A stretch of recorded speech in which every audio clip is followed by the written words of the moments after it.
Olá, estou aqui respondendo esse convite para falar sobre a legislação que está sendo debatida na comunicação pública. A Associação Brasileira de Comunicação Pública elegeu, entre muitos projetos que ela acompanha, 5 que devem ter prioridade e eu, inclusive, já faço uma recomendação para você. Está tudo disponível no nosso site da ABC Pública. Dentro da parte de regulamentação, há um item chamado Legislação em Debate. Eu começo por aquele que a gente considera mais importante, que é o PL 1202, PL 1202 de 2022, que é o projeto da Lei Geral da Comunicação Pública, objeto de uma decisão do primeiro Congresso Brasileiro de Comunicação Pública, Informação e Cidadania, feito em parceria pela ABC Pública e a Universidade Federal de Goiás. As deliberações desse Congresso nos levaram a elaborar um texto que foi submetido por 30 dias em consulta pública no site da ABC Pública e depois oferecido à Comissão de Legislação Participativa da Câmara, que é uma forma da sociedade propor leis ao Parlamento. E lá foi aprovada por unanimidade. A ABC Pública, inclusive, teve o direito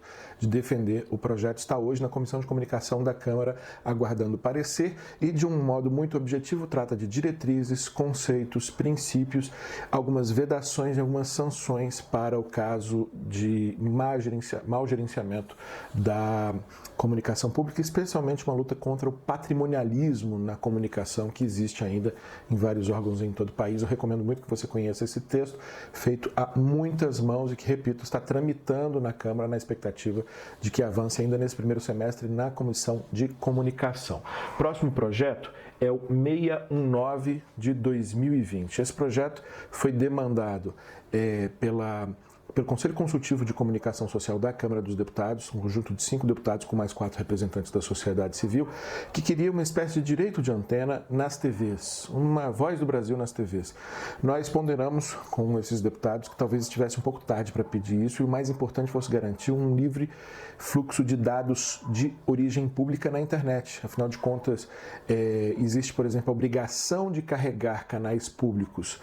Na antiga Lei do Cabo, hoje Lei do Serviço de Acesso Condicionado, essas tecnologias, tanto a do cabo como outras formas de acesso condicionado de TV por assinatura, estão com os dias contados, e o que vai garantir que a gente continuará tendo acesso público. O mais importante seria garantir que todo dado de origem pública, seja ele do INSS, da universidade, da escola pública, do Supremo Tribunal Federal, da Câmara dos Deputados, do Senado, da Assembleia Legislativa, possa trafegar gratuitamente, porque hoje nós vivemos num país em que 80% da população usa pré-pago e desses 60% não tem dinheiro para botar crédito o tempo inteiro. Então fica navegando apenas naqueles aplicativos que as empresas de telefonia franqueiam por um acordo comercial, a maioria delas com o WhatsApp e Facebook, e ficam presas, ficam nesse cativeiro de só poderem navegar nesses sistemas.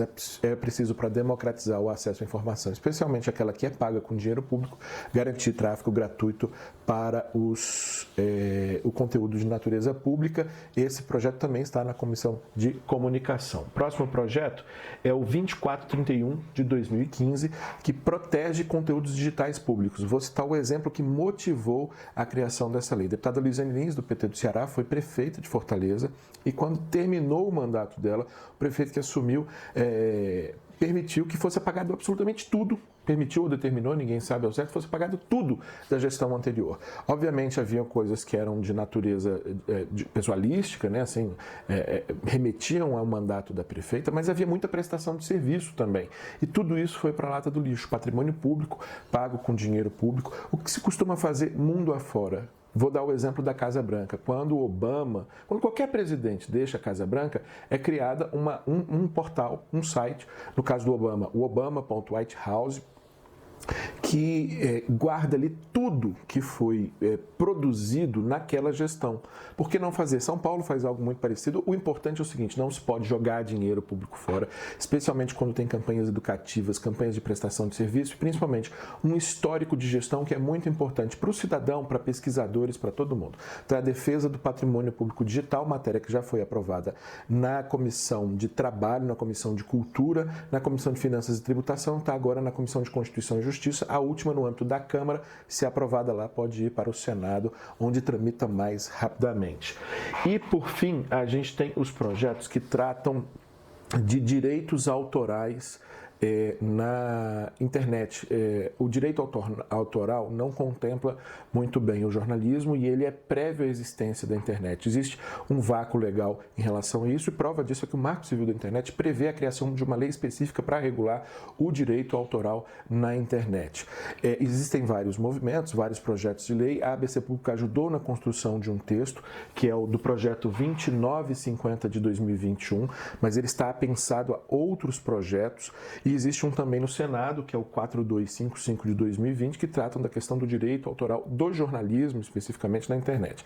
A gente não tem assim uma opinião fechada em relação a como deva se dar o direito autoral na internet daquilo que é conteúdo público. A gente defende o acesso livre das pessoas, obviamente, elas não têm que pagar para ter acesso a isso, mas a gente defende também que seja reconhecida a origem. Hoje, muita gente replica conteúdo público sem dizer qual é a fonte e, pior, monetiza sobre isso, ganha dinheiro com conteúdo que foi feito com dinheiro público, conteúdo de origem pública e não reconhece a origem pública, não dá o devido crédito à origem pública desse dado. Isso precisa mudar. A gente não tem uma posição fechada, por exemplo, sobre remuneração. Numa das propostas, a 2950, a definição de que quando você monetiza conteúdo de origem pública, você deve recolher um valor para um fundo de valorização da comunicação pública, mas a gente não está fechado em relação a esse modelo. A gente aceita dialogar, mas o fato é que precisa urgentemente de uma regulação para essa questão do direito autoral na internet que acaba nos tocando também e a gente precisa saber quando a gente pode usar determinado conteúdo ou não, como ele é regulado. Para quem faz comunicação pública isso também é importante. Mais uma definiçãozinha rápida, que é sobre o PL, chamado PL das fake news. A ABC Pública acompanha de perto o PL 2630 e todos os seus apensados e tudo que diz respeito, porque a gente acredita na necessidade de uma regulação, especialmente das grandes plataformas, mas não vamos descer a detalhes, só dizer que o projeto que está hoje pronto para votação contempla a maior parte das nossas preocupações, tem o nosso apoio, há reparos que precisam ser feitos, mas o importante é que regular a internet para que as plataformas que ganham muito dinheiro através de algoritmos de sugestão de conteúdo, e essa sugestão de conteúdo nem sempre ela se dá pelo viés mais ético possível, que ela possa sim ser regulada e acompanhada muito de perto pela inteligência humana para evitar abusos, excesso de polarização política e outros fenômenos que a gente tem observado a partir dessa algoritmização da nossa vida. Bom, em resumo é esse, estourando bastante o tempo que havia me sido dado para tratar dos temas, mas agradecendo a vocês pela atenção.